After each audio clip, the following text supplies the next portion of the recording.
Viewers welcome back in our program ਜੀ doctor ਸਾਹਿਬ and ਵਾਲੇ ਇਸ਼ੂ ਤੇ ਤੁਹਾਡੇ ਵਿਚਾਰ ਜਾਣਨ ਤੋਂ ਪਹਿਲਾਂ ਅਸੀਂ ਆਪਣੇ ਦਰਸ਼ਕਾਂ ਦੀ ਫੇਸਬੁੱਕ ਮੈਸੇਜ ਲਵਾਂਗੇ। ਜੀ ਡਾਕਟਰ ਸਾਹਿਬ ਕੀ ਵਿਚਾਰ ਹੈ? ਵੀਰ ਅਮਰਿੰਦਰ ਸਿੰਘ ਲਿਖਦੇ ਨੇ ਪੰਜਾਬ ਰੈਫਰੈਂਡਮ 2020 ਦਲੀਪ ਸਿੰਘ ਮਾਨ, ਹਰਦੀਪ ਸਿੰਘ ਮਾਹੀ, ਭੁਪਿੰਦਰ ਸਿੰਘ, ਅੰਗਰੇਜ਼ ਸਿੰਘ ਬਰਾੜ, ਇਹ ਗੁਰਫਤਿਹ ਔਰ ਖਾਲਿਸਤਾਨ ਜ਼ਿੰਦਾਬਾਦ ਹੈ। ਆਵਾਜ਼ੇ ਖਾਲਿਸਤਾਨ ਦੀ ਆਈਡੀ ਤੋਂ ਹੈ ਕਿ ਖਾਲਸਾ's hard work is showing up in bright colors and that is blinding Hindutavi Indian government. Diaspora Sikh is now become a pain in the neck of Indian Hindutavi government. Long live the struggle for freedom of independent Sikh nation Khalistan के भाई ਜਿਹੜੇ diaspora ਸਿੱਖਾਂ ਦਾ ਯਤਨ ਹੈ ਸੰਘਰਸ਼ ਆ ਉਹ ਰੰਗ ਦਿਖਾ ਰਿਹਾ ਔਰ ਭਾਰਤ ਦੀ ਸਰਕਾਰ ਦੀ ਨੀਂਦ ਹਰਾਮ ਕੀਤੀ ਹੋਈ ਹੈ ਔਰ ਖਾਲਿਸਤਾਨ ਦੀ ਸਟਰਗਲ ਜਿਉਂਦੀ ਰਹੇ ਅੱਗੇ ਵਧੇ। ਔਰ ਇਸੇ ਤਰ੍ਹਾਂ ਦੂਸਰੇ ਸੈਗਮੈਂਟ ਦੇ ਵਿੱਚ ਵੀ ਬਲਿਹਾਰ ਸਿੰਘ ਕੰਗ, ਸੁਖਪ੍ਰੀਤ ਕੌਰ ਉਹਨਾਂ ਨੇ ਜਿਹੜਾ ਉਹ ਵੈਲ ਵਿਸ਼ੇਸ ਦਿੱਤੀਆਂ ਜੀ। ਸੋ ਅਸੀਂ ਹੁਣ ਅੱਗੇ ਨਹੀਂ ਜਾਂਦੇ ਕਿਉਂਕਿ ਟਾਈਮ ਹੋ ਗਿਆ। ਓਕੇ ਤੇ ਮੇਰੇ ਖਿਆਲ ਜਿਹੜਾ ਐਂਡ ਵਾਲਾ ਇਸ਼ੂ ਆਪਾਂ ਡਿਸਕਸ ਕਰਾਂਗੇ ਜ਼ਰੂਰ ਜੀ ਡਾਕਟਰ ਸਾਹਿਬ। ਹਾਂਜੀ ਕੱਲ ਤੁਸੀਂ ਖਾ ਗਏ ਸੀ। ਕੱਲ ਆਪਾਂ ਖਾ ਗਏ ਸੀ, ਅੱਜ ਤੇ ਕਰਾਂਗੇ ਟਾਈਮ ਨਾਲ। ਅੱਜ ਇੱਕ ਹੁੰਦੀ ਹੈ ਬੇਸ਼ਰਮੀ, ਇੱਕ ਹੁੰਦੀ ਹੈ ਲਾਨਤ, ਇੱਕ ਹੁੰਦੀ ਹੈ ਹਰਦੂ ਲਾਨਤ। ਤੇ ਪਤਾ ਨਹੀਂ ਉਸ ਤੋਂ ਅੱਗੇ ਕੀ ਹਰ ਦੇ ਨਾਲ ਦੂ ਲਾ ਦਿਓ ਤਾਂ ਉਨੀ ਲਾਨਤ ਬਣਦੀ ਹੈ ਜੀ। ਇੱਕ ਪਾਸੇ ਇੰਡੀਅਨ ਸਟੇਟ ਕਿਸ ਹੱਦ ਤੱਕ ਜਾ ਕੇ ਜ਼ੁਲਮ ਕਰ ਰਹੀ ਹੈ, ਪੰਜਾਬ ਦੇ ਵਿੱਚੋਂ ਕਿਵੇਂ 47 ਦੇ ਕਰੀਬ ਸਿੱਖ ਨੌਜਵਾਨ ਚੁੱਕੇ ਹੋਏ ਨੇ। ਜਗਤਾਰ ਸਿੰਘ ਜੱਗੀ ਬ੍ਰਿਟਿਸ਼ ਸਿਟੀਜ਼ਨ, ਇੱਕ ਤੋਂ ਬਾਅਦ ਇੱਕ ਜੱਜ ਲੁਧਿਆਣੇ ਦਾ ਹੋਏ, ਇੱਧਰ ਪੁਲਿਸ ਰਿਮਾਂਡ ਦੇ ਰਹੇ ਨੇ, ਟਾਰਚਰ ਬਰਾਬਰ ਚੱਲ ਰਿਹਾ ਜੀ। ਜਿਹੜੇ ਪੀਸਫੁਲ ਗੱਲ ਕਰਨ ਵਾਲੇ ਨੇ ਕੌਮੀ ਹੱਕਾਂ ਦੀ, ਉਹਨਾਂ ਦਾ ਕੀ ਹਾਲ ਹੈ। ਮੈਂ ਹੁਣੇ ਹੀ ਭਾਈ ਹਰਪਾਲ ਸਿੰਘ ਚੀਮਾ ਦਾ ਕੇਸ ਡਿਸਕਸ ਕੀਤਾ ਕਿ ਵੀ ਪਾਸਪੋਰਟ ਇੰਪਾਊਂਡ ਕੀਤਾ ਔਰ 2 ਘੰਟੇ ਡਿਟੇਨ ਕਰਕੇ ਰੱਖਿਆ। 2 ਸਟੇਟਮੈਂਟਸ ਮੈਂ ਹੁਣ ਇਸ 'ਚ ਡਿਸਕਸ ਕਰਾਂਗਾ। ਦੋਨੋਂ ਮੈਂਬਰ ਨੇ ਪਾਰਲੀਮੈਂਟ ਦੇ। ਇੱਕ ਬਲਰਾਮ ਜਾਖੜ ਦਾ ਮੁੰਡਾ ਜਿਹੜਾ ਹੁਣੇ ਹੀ ਗੁਰਦਾਸਪੁਰ ਤੋਂ MP ਬਣੇ ਔਰ ਇਹ ਉਹ ਹੈ ਜਿਹਨੇ ਬਲਰਾਮ ਜਾਖੜ ਜਿਹੜਾ ਇੰਦਰਾ ਗਾਂਧੀ ਦੇ ਬਹੁਤ ਨੇੜੇ ਸੀ, ਕਿਸੇ ਵੇਲੇ ਸਪੀਕਰ ਵੀ ਰਿਹਾ, ਮਿਨਿਸਟਰ ਵੀ ਰਿਹਾ, ਜਿਹਨੇ ਇਹ ਕਿਹਾ ਸੀ ਕਿ ਅਗਰ भारत की एकता अखंडता के लिए 2 करोड़ सिखों को भी मारना पड़ा तो हम इससे हिचकिचाएंगे नहीं। और ये ऑन रिकॉर्ड है जो उस वेले ਦੀਆਂ ਹਿਊਮਨ ਰਾਈਟਸ ਆਰਗੇਨਾਈਜੇਸ਼ਨ ਨੇ ਕੋਟ ਕੀਤਾ। ਔਰ ਇਹ ਉਹਦਾ ਮੁੰਡਾ ਸੁਨੀਲ ਜਾਖੜ ਜਿਹੜਾ ਕਿ ਇਸ ਟ੍ਰੇਟਰ ਅਮਰਿੰਦਰ ਦਾ ਖਾਸਮ ਖਾਸ ਹੈ, ਇਹ ਵੀ ਜਿਹੜਾ ਉਹ ਆਪਣੇ ਪਿਓ ਦੇ ਰਸਤੇ ਤੇ ਹੀ ਤੁਰਿਆ ਹੋਇਆ ਔਰ ਹੁਣੇ ਹੀ ਤਾਜ਼ਾ ਗੁਰਦਾਸਪੁਰ ਤੋਂ MP ਬਣੇ।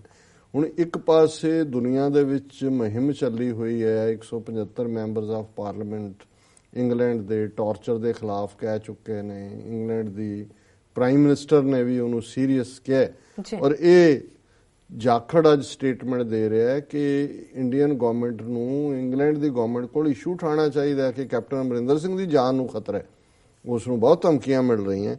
Threat to CM Jakhar asks PM to approach UK। ਇਹ ਹੁਣ ਸਿਟਿੰਗ MP ਪੰਜਾਬ ਦਾ ਪ੍ਰਾਈਮ ਮਿਨਿਸਟਰ ਮੋਦੀ ਨੂੰ ਕਹਿੰਦਾ ਹੈ ਕਿ ਜੀ ਤੁਸੀਂ ਜਿਹੜਾ ਇਹ ਬਚਾ ਕਰੋ, ਨਹੀਂ ਤਾਂ ਇਹ ਕੈਪਟਨ ਅਮਰਿੰਦਰ ਦੀ ਜਾਨ ਨੂੰ ਖਤਰਾ ਹੈ। Expressing concern over threats from UK-based radical and militant groups to Chief Minister Captain Amrinder Singh and senior government and police officials कि जी देखो सरकारी अधिकारी, पुलिस अधिकारी, पंजाब प्रदेश कांग्रेस कमेटी चीफ सुनील जाखड़ कल MP नहीं है, जिहड़ा पार्टी चीफ हुंदा है चीफ मिनिस्टर तो बाद नंबर 2 इंपॉर्टेंट बंदा है। Today urged the Prime Minister to take up the matter with the British authorities।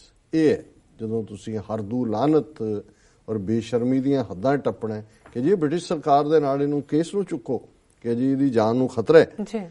Jakhar said given the serious security implications of the issue not just for Punjab but for the nation also the center should raise it with the UK government on priority ਕਿ ਜੀ ਇਹ ਤਾਂ ਬੜਾ security issue ਹੈ ਔਰ ਇਹ ਸਭ ਤੋਂ ਪਹਿਲਾਂ ਪ੍ਰਾਇੋਰਟੀ ਦੇ ਉੱਤੇ ਇਸ ਨੂੰ ਇੰਗਲੈਂਡ ਦੀ ਗਵਰਨਮੈਂਟ ਦੇ ਕੋਲ ਉਠਾਉਣਾ ਚਾਹੀਦਾ। He urges prime minister Narendra Modi to personally intervene ਕਿ ਤੂੰ ਨਿੱਜੀ ਤੌਰ ਤੇ ਇਹ ਮੋਦੀ ਤੂੰ ਨਿੱਜੀ ਤੌਰ ਤੇ ਇਸ ਮਾਮਲੇ 'ਚ ਦਖਲਅੰਦਾਜ਼ੀ ਕਰ ਐਂਡ ਪ੍ਰੈਸ਼ਰ ਦਾ UK government to crack down on anti India elements that had been using British soil to unleash anti-Punjab and anti-India propaganda ਕਿ ਜੀ ਇਹ ਤੁਹਾਡੀ ਧਰਤੀ ਦੇ ਉੱਤੇ ਪੰਜਾਬ ਵਿਰੋਧੀ, ਭਾਰਤ ਵਿਰੋਧੀ ਪ੍ਰੋਪੇਗੈਂਡਾ ਕਰ ਰਹੇ ਨੇ, ਇਹਨਾਂ ਨੂੰ ਕੁਚਲ ਦਿਓ। ਉਹ ਇਹ ਸਮਝਦੇ ਨੇ ਵੀ ਇਹ ਇੰਗਲੈਂਡ ਜਿਹੜਾ ਇਹ ਪੰਜਾਬ ਹੈ, ਜਿਹਨੂੰ ਮਰਜ਼ੀ ਤੁਹਾਡੀ ਪੁਲਿਸ ਘਰੋਂ ਚੁੱਕ ਲਏਗੀ, ਝੂਠੇ ਕੇਸ ਪਾ ਦੇਗੀ, ਟਾਰਚਰ ਕਰੇਗੀ, ਮਰੇ ਨੂੰ ਵੀ ਜਿਉਂਦਾ ਕਰ ਦੇਗੀ, ਜਿਉਂਦੇ ਨੂੰ ਮਾਰ ਦੇਗੀ, ਔਰ ਜਿਹਦੀ ਮਰਜ਼ੀ ਕਨਫੈਸ਼ਨ ਕਰਾ ਲਏਗੀ।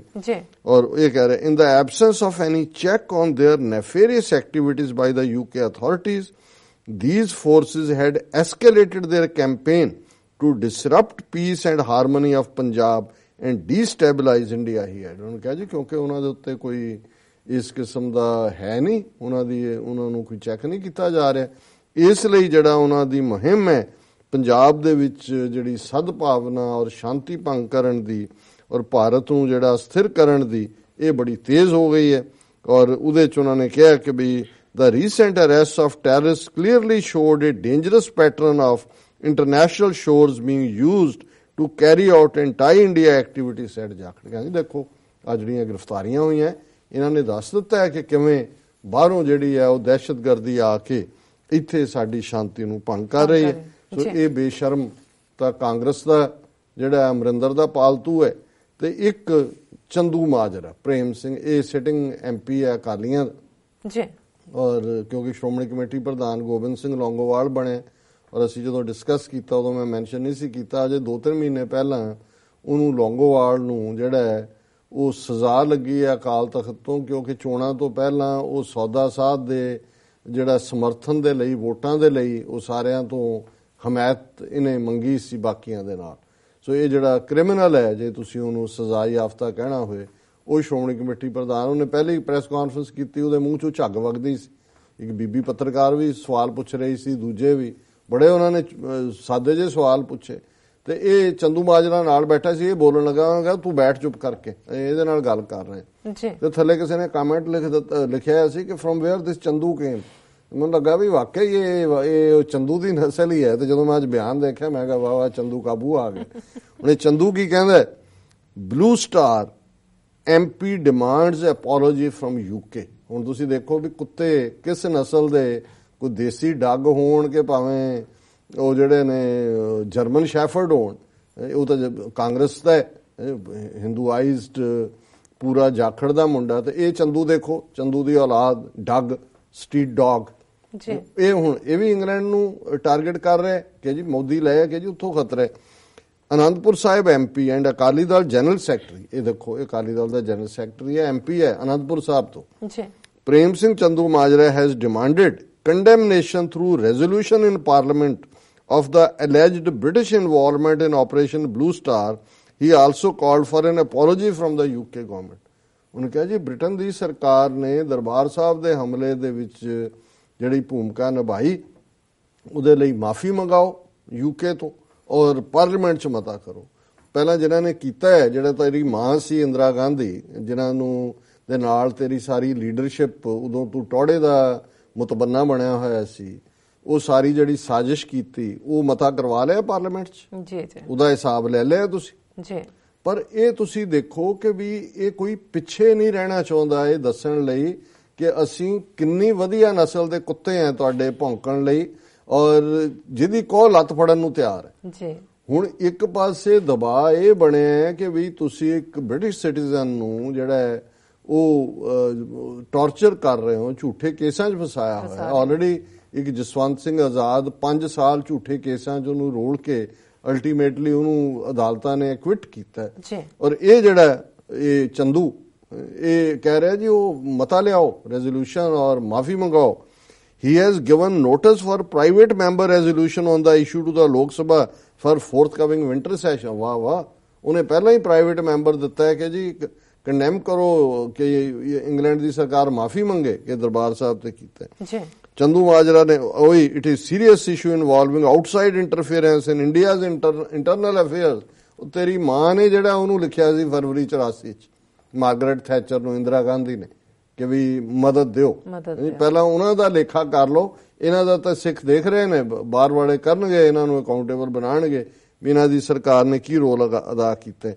ਔਰ ਇਹ ਸਾਰੇ ਚੋਂ ਤੁਸੀਂ ਇਹ ਦੇਖ ਲਓ ਕਿ ਵੀ he has demanded that UK government should be pressed for apology by adopting this resolution in the Lok Sabha while condemning this action। ਇਹ ਹੁਣ ਇਹਨੇ ਪ੍ਰਾਈਵੇਟ ਮੈਂਬਰ ਰੈਜ਼ੋਲੂਸ਼ਨ ਲਿਆਂਦਾ। ਸੋ ਇਹ ਹੈ ਗਦਾਰਾਂ ਦੀਆਂ ਕਿਸਮਾਂ ਜੀ ਤੇ ਕੁੱਤਿਆਂ ਦੀਆਂ ਡਿਫਰੈਂਟ ਬਰੀਡਸ। ਜੀ ਡਾਕਟਰ ਸਾਹਿਬ ਬਿਲਕੁਲ। ਹੁਣ ਤੇ ਸਾਡੇ ਦਰਸ਼ਕਾਂ ਨੂੰ ਦੱਸ ਦਿਓ ਅੱਜ ਦਾ ਵਿਚਾਰ। ਜਿਵੇਂ ਅਸੀਂ ਸ਼ੁੱਕਰਵਾਰ ਦੇ ਪ੍ਰੋਗਰਾਮ 'ਚ ਬਾਬਾ ਫਰੀਦ ਜੀ ਦੇ ਸ਼ਲੋਕਾਂ ਦੀ ਵਿਚਾਰ ਕਰਦੇ ਜੀ, ਅੱਜ ਅਸੀਂ 3 ਸ਼ਲੋਕ ਚੁਣੇ ਨੇ, 112, 113, 114।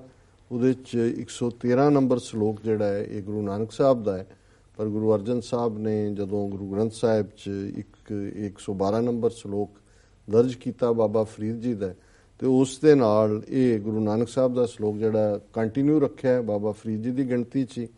ਇਹ ਵੈਸੇ ਗੁਰੂ ਰਾਮਦਾਸ ਜੀ ਦੀ ਸ੍ਰੀ ਰਾਗ ਦੇ ਵਿੱਚ ਇੱਕ ਪੌੜੀ ਹੈ, ਉਹਦੇ ਨਾਲ ਜੁੜਿਆ ਹੋਇਆ ਸ਼ਲੋਕ ਹੈ। ਔਰ ਪਹਿਲਾ 112 ਨੰਬਰ ਸ਼ਲੋਕ ਹੈ ਬਾਬਾ ਫਰੀਦ ਜੀ ਦਾ। ਪਹਿਲੇ ਪੈਰ ਫੁੱਲੜਾ ਫਲ ਭੀ ਪੱਛਾ ਰਾਤ, ਜੋ ਜਾਗਨੇ ਲਹਨ ਸੇ ਸਾਈਂ ਕੰਨੋ ਦਾਤ। ਹੁਣ ਬਹੁਤ ਵਾਰ ਅਸੀਂ ਜਦੋਂ ਅੰਮ੍ਰਿਤ ਵੇਲਾ ਸੱਚ ਨਾਉ ਵਡਿਆਈ ਵਿਚਾਰ ਪੜ੍ਹਦੇ ਹਾਂ, ਜਾਂ ਚੌਥੇ ਪਹਿਰ ਸੁਬਹ ਕੇ ਸੁਰਤਿਆਂ ਉਪਜੈ ਚਾਓ, ਤਿਨਾਂ ਦਰਿਆਵਾਂ ਸਿਓ ਦੋਸਤੀ ਮਨ ਮੁਖ ਸੱਚਾ ਨਾਉ। ਚੌਥਾ ਪਹਿਰ ਅੰਮ੍ਰਿਤ ਵੇਲਾ, ਇਸ ਦੀ ਅਹਿਮੀਅਤ ਗੁਰਬਾਣੀ 'ਚ ਥਾਂ ਥਾਂ ਤੇ ਦਰਜ ਹੈ। ਔਰ ਕਿਉਂਕਿ ਜਦੋਂ ਅਸੀਂ 24 ਘੰਟੇ ਨੂੰ ਵੰਡਦੇ ਹਾਂ ਤਾਂ ਅਸੀਂ 4 ਪਹਿਰ ਦਿਨ ਤੇ 4 ਪਹਿਰ ਰਾਤ ਕਹਿੰਦੇ। ਔਰ ਜਿਹੜਾ ਰਾਤ ਦਾ ਪਹਿਲਾ ਪਹਿਰ ਹੁੰਦਾ ਹੈ, ਜਦੋਂ 4 ਸੂਰਜ ਡੁੱਬ ਜਾਂਦਾ ਹੈ, ਹਨੇਰਾ ਹੁੰਦਾ ਹੈ, ਪਹਿਲਾ ਪਹਿਰ ਸ਼ੁਰੂ ਹੁੰਦਾ ਹੈ। ਔਰ ਜਿਹੜਾ ਅਖੀਰਲਾ ਜਦੋਂ ਕਿ ਅੰਮ੍ਰਿਤ ਵੇਲਾ ਸ਼ੁਰੂ ਹੋਣਾ ਹੁੰਦਾ, ਰਾਤ ਦਾ ਚੌਥਾ ਪਹਿਰ ਹੁੰਦਾ ਹੈ। ਸੋ ਬਹੁਤ ਵਾਰ ਜਿਹੜੇ ਅਭਿਆਸੀ ਜਾਂ ਗੁਰਸਿੱਖੀ ਡਿਸਿਪਲਿਨ 'ਚ ਨੇ, ਅਸੀਂ ਤਾਂ ਸਾਰੇ ਅੰਮ੍ਰਿਤ ਵੇਲਾ ਖੁੰਝਾਉਂਦੇ ਹਾਂ ਕਿਉਂਕਿ ਐਸਾ ਬਾਹਰਲੀ ਸੁਸਾਇਟੀ ਨੇ ਦੇਰ ਰਾਤ ਤੱਕ ਜਾਗਣ ਦਾ ਰੁਝਾਨ ਬਣਾ ਦਿੱਤਾ ਹੈ ਕਿ ਕਈ ਵਾਰੀ ਅੰਮ੍ਰਿਤ ਵੇਲਾ ਵੀ ਜਾਗਦੇ ਹੀ ਲੰਘ ਜਾਂਦਾ ਹੈ, ਪਰ ਹੁੰਦਾ ਉਹ ਕੋਈ ਅੰਮ੍ਰਿਤ ਵੇਲਾ ਸੱਚ ਨਾਉ ਵਡਿਆਈ ਵਿਚਾਰ ਵਾਲੀ ਗੱਲ ਨਹੀਂ ਹੁੰਦੀ। ਹੁਣ ਬਾਬਾ ਫਰੀਦ ਪਹਿਲਾਂ ਤਾਂ ਰਾਤ ਦੇ ਪਹਿਲੇ ਪਹਿਰ ਦੀ ਗੱਲ ਕਰਦੇ ਨੇ। ਪਹਿਲੇ ਪਹਿਰ ਹੈ ਫੁੱਲੜਾ, ਜਿਹੜਾ ਪਹਿਲਾ ਪਹਿਰ ਹੈ ਰਾਤ ਦਾ ਉਹ ਫੁੱਲ ਵਾਂਗ ਹੈ। ਈਵਨ ਉਸ ਦੇ ਵਿੱਚ ਫੁੱਲ ਦੀ ਵੀ ਖੁਸ਼ਬੂ ਹੁੰਦੀ ਹੈ, ਰੱਬ ਦੀ ਬੰਦਗੀ ਲਈ ਉਹ ਵੀ ਮੁਫੀਦ ਹੈ।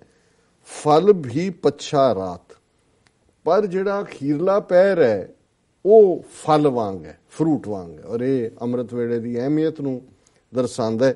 ਜੋ ਜਗਨੇ ਲਹਨ ਸੇ, ਹੁਣ ਨੀਂਦ ਵੀ ਸਭ ਤੋਂ ਪਿਆਰੀ ਹੁੰਦੀ ਆ ਉਸ ਅਖੀਰਲੇ ਪਹਿਰ ਦੀ ਚੀ, ਕਿ ਵੀ ਇਹ ਜਿਹੜੇ ਉਸ ਨੀਂਦ ਦਾ ਤਿਆਗ ਕਰਕੇ ਜਿਹੜੇ ਜਾਗਦੇ ਨੇ, ਸਾਈਂ ਕੰਨੋ ਦਾਤ, ਕਿ ਜਿਹੜੇ ਜਾਗਣਗੇ ਉਹੀ ਰੱਬ ਦੀ ਇਸ ਦਾਤ ਨੂੰ ਹਾਸਲ ਕਰਨਗੇ, ਉਸ ਰੱਬ ਨੂੰ ਪਾਣਗੇ, ਰੱਬ ਦੇ ਨਾਲ ਉਸ ਆਨੰਦ ਵਿੱਚ ਜੁੜਨਗੇ। ਹੁਣ ਜ਼ਾਹਰ ਹੈ ਵੀ ਅਹਿਮੀਅਤ ਤਾਂ ਅੰਮ੍ਰਿਤ ਵੇਲੇ ਦੀ ਹੈ, ਪਰ ਕਿਤੇ ਇਹ ਭੁਲੇਖਾ ਨਾ ਹੋਏ ਕਿ ਅੰਮ੍ਰਿਤ ਵੇਲੇ ਜਾਗਣ ਵਾਲਾ ਆਪਣਾ ਹੱਕ ਸਮਝਣ ਲੱਗ ਜਾਏ ਕਿ ਮੈਂ ਅੰਮ੍ਰਿਤ ਵੇਲੇ ਜਾਗਦਾ ਹਾਂ, ਇਸ ਲਈ ਮੈਨੂੰ ਰੱਬ ਮਿਲਣਾ ਹੀ ਮਿਲਣਾ ਹੈ, ਜਾਂ ਮੈਂ ਰੱਬ ਨੂੰ ਪਾਣਾ ਹੀ ਪਾਣਾ ਹੈ। ਇਸ ਲਈ ਗੁਰੂ ਅਰਜਨ ਸਾਹਿਬ ਨੇ ਫਿਰ ਗੁਰੂ ਨਾਨਕ ਸਾਹਿਬ ਦਾ ਸ਼ਲੋਕ ਜਿਹੜਾ ਗੁਰੂ ਰਾਮਦਾਸ ਜੀ ਦੀ ਪੌੜੀ ਦੇ ਨਾਲ ਦਰਜ ਸੀ, ਉਹਨੂੰ ਇਹਦੇ ਨਾਲ ਦਰਜ ਕੀਤਾ।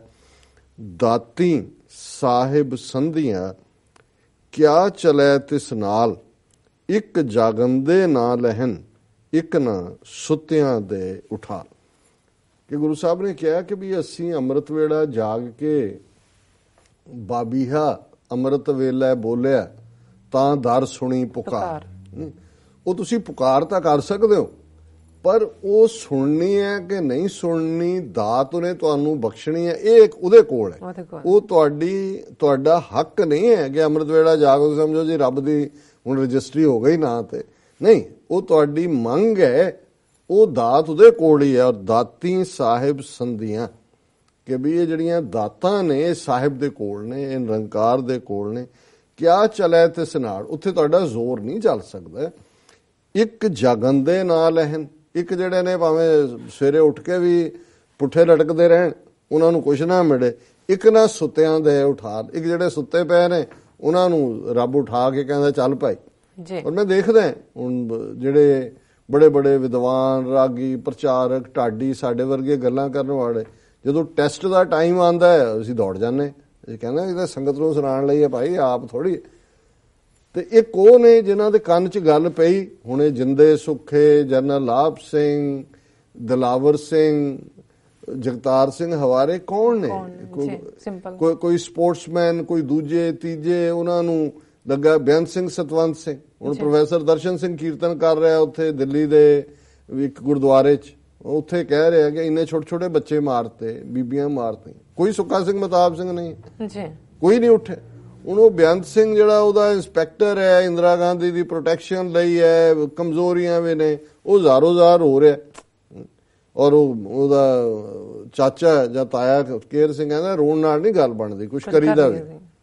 ਔਰ ਹੁਣ ਜਿਹੜੇ ਸੁਣਾਉਣ ਵਾਲੇ ਕੀਰਤਨ ਨੇ ਉਹਨਾਂ ਦਾ ਆਪਣਾ ਮੁੜ ਕੇ ਕੀ ਹੋਇਆ, ਕਿੱਧਰ ਨੂੰ ਗਏ ਜਾਂ ਕਿਸ ਕਿਸਮ ਦਾ। ਔਰ ਇਹ ਨਹੀਂ ਹੈ, ਮੈਂ ਆਪਣੇ ਆਪ ਨੂੰ ਉਸ ਕੈਟਾਗਰੀ 'ਚ ਗਿਣਦਾ, ਜਦੋਂ ਪਰਖ ਦਾ ਵੇੜਾ ਆਉਂਦਾ ਹੈ, ਇਹ ਨਹੀਂ ਹੈ ਉੱਥੇ ਕੋਈ ਤੁਹਾਡਾ ਜ਼ੋਰ ਜਾਂ ਕੋਈ ਗਿਆਨ, ਤੁਹਾਨੂੰ ਸਾਰੀ ਬਾਣੀ ਯਾਦ ਹੈ, ਤੁਸੀਂ ਰਾਗਾਂ 'ਚ ਗਾਉਂਦੇ ਹੋ, ਤੁਸੀਂ ਲੈਕਚਰ ਬੜੇ ਵਧੀਆ, ਇਹ ਨਹੀਂ ਹੈ। ਇੱਕ ਜਗੰਦਿਆਂ ਨਾਲ ਹੈ, ਨਿਕਨਾ ਸੁੱਤਿਆਂ ਦੇ ਉਠਾਲ। ਇੱਕ ਜਿਹੜੇ ਸਮਝਦੇ ਨੇ ਵੀ ਅਸੀਂ ਬੜੇ ਜਾਗਰੂਕ ਹੈ, ਉਹਨਾਂ ਨੂੰ ਉਹ ਹਾਸਲ ਨਹੀਂ ਹੋਏਗਾ ਸ਼ਾਇਦ, ਤੇ ਇੱਕ ਸੁੱਤਿਆਂ ਪਏ ਜਿਹੜੇ ਨੇ ਉੱਠ ਕੇ ਜਾ ਕੇ ਛਾੜ ਮਾਰ ਕੇ ਸੂਲੀ ਚੜ ਜਾਂਦੇ ਨੇ, ਤੇ ਉਹ ਕਹਿੰਦੇ ਜੀ ਆ ਲੋ ਪੁਗਾ ਦਿੱਤੀ ਜ਼ਿੰਦਗੀ। ਔਰ 114 ਨੰਬਰ ਸ਼ਲੋਕ ਹੈ, ਔਰ ਇਹਦੇ 'ਚ ਵੀ ਬਾਬਾ ਫਰੀਦ ਯਾਦ ਕਰਵਾਉਂਦੇ ਨੇ ਕਿ ਜਦੋਂ ਸਾਡਾ ਫੋਕਸ ਹਿੱਲ ਜਾਂਦਾ ਹੈ, ਉਦੋਂ ਅਸੀਂ ਕਿਤੇ ਨਾ ਕਿਤੇ ਫਿਰ ਕੱਚੇ ਰਹਿ ਜਾਂਦੇ ਹਾਂ। ਟੁੰਡੇਂਦੀ ਏ ਸੁਹਾਗ ਕੂ ਤੋ ਤਨ ਕਾਈ ਕੋਰ, ਜਿਨ੍ਹਾਂ ਨਾਉ ਸੁਹਾਗਣੀ ਤਿਨਾ ਝਾਕ ਨਾ ਹੋਰ। ਹੁਣ ਕਿਉਂਕਿ ਇਹ ਦੁਨਿਆਵੀ ਈਡੀਅਮ ਹੈ, ਮੈਟਾਫਰ ਹੈ, ਜਿਹਦਾ ਪਤੀ ਪਤਨੀ ਖੁਸ਼ੀ ਵਸਦੇ ਨੇ, ਉਹ ਸੁਹਾਗ ਤੇ ਸੁਹਾਗਣ, ਇਹ ਤਾਂ ਜੋੜੀ ਹੈ ਨਾ, ਜਿਵੇਂ ਪਤੀ ਪਤਨੀ ਐਵੇਂ ਸੁਹਾਗ ਤੇ ਸੁਹਾਗਣ। ਹੁਣ ਜਿਹੜੀ ਸੁਹਾਗਣ ਹੈ, ਜਿਸ ਦੇ ਕੋਲ ਪਤੀ ਹੈ, ਔਰ ਇਹ ਰੂਹ ਤੇ ਰੱਬ ਦਾ ਰਿਸ਼ਤਾ ਹੈ, ਢੂੰਡੇਂਦੀ ਹੈ ਸੁਹਾਗ ਕੋ। ਹੁਣ ਇਹ ਉਸ ਰੂਹ ਨੂੰ ਜਿਹੜੀ ਰੱਬ ਨੂੰ ਢੂੰਡ ਰਹੀ ਹੈ, ਰੱਬ ਸੁਹਾਗ ਹੈ। ਬਾਬਾ ਫਰੀਦ ਸਵਾਲ ਕਰਦੇ ਨੇ ਕਿ ਵੀ ਤੂੰ ਸੁਹਾਗ ਨੂੰ ਲੱਭ ਰਹੀ ਹੈ, ਆਪਣੇ ਪਤੀ ਪਰਮੇਸ਼ਰ ਨੂੰ ਲੱਭ ਰਹੀ ਹੈ, ਤੋ ਤਨ ਕਾਈ ਕੋਰ, ਜੇ ਉਹ ਤੈਨੂੰ ਹੁਣ ਤੱਕ ਨਹੀਂ ਮਿਲਿਆ, ਕੋਰ ਹੁੰਦਾ ਕੋਈ ਕਮੀ, ਤੇਰੇ ਤਨ ਦੇ ਵਿੱਚ ਕੋਈ ਨਾ ਕੋਈ ਕਮੀ ਹੈ। ਜੇ ਤੇਰਾ ਪਤੀ ਜਿਹੜਾ ਰੱਬ ਹੈ ਤੇਰੇ ਤੇ, ਇਹ ਰੂਹ ਤੇਰੇ ਤੇ ਨਹੀਂ ਰਿਝਿਆ, ਤੇ ਇਹਦਾ ਮਤਲਬ ਹੈ ਕਿ ਕਾਈ ਕੋਰ, ਕੋਈ ਤੇਰੇ 'ਚ ਕਮੀ ਹੈ। ਜਿਨ੍ਹਾਂ ਨਾਉ ਸੁਹਾਗਣੀ, ਨਾਂ ਦਾ ਵੀ ਸੁਹਾਗਣ ਰੱਖਿਆ ਵੀ ਅਸੀਂ ਰੱਬ ਵਾਲੇ ਹਾਂ, ਅਸੀਂ ਸਾਰੇ ਉਸ ਕੈਟਾਗਰੀ 'ਚ ਹਾਂ। ਅਸੀਂ ਸਿੱਖ ਕਹਾਉਂਦੇ ਹਾਂ ਆਪਣੇ ਆਪ ਨੂੰ। ਕਿੰਨਾ ਕੁ ਫੇਥ ਹੈ ਸਾਡਾ ਗੁਰੂ ਤੇ, ਰੱਬ ਤੇ, ਕਿੰਨਾ ਕੁ ਸਾਡਾ ਜੀਵਨ ਸਿੱਖੀ ਵੈਲਿਊਜ਼ ਹੈ। ਜਿਨ੍ਹਾਂ ਨਾਉ ਸੁਹਾਗਣੀ ਤਿਨਾ ਝਾਕ ਨਾ ਹੋਰ, ਕਿ ਜੇ ਤੁਸੀਂ ਸੁਹਾਗਣ ਬਣਨਾ, ਉਸ ਰੱਬ ਦੇ ਰਸਤੇ ਤੇ ਤੁਰਨਾ, ਤਿਨਾ ਝਾਕ ਨਾ ਹੋਰ। ਫਿਰ ਐਵੇਂ ਥਾਂ ਥਾਈ ਜਿਹੜਾ ਹੋਰ ਝਾਕ ਨਾ ਤੱਕੋ।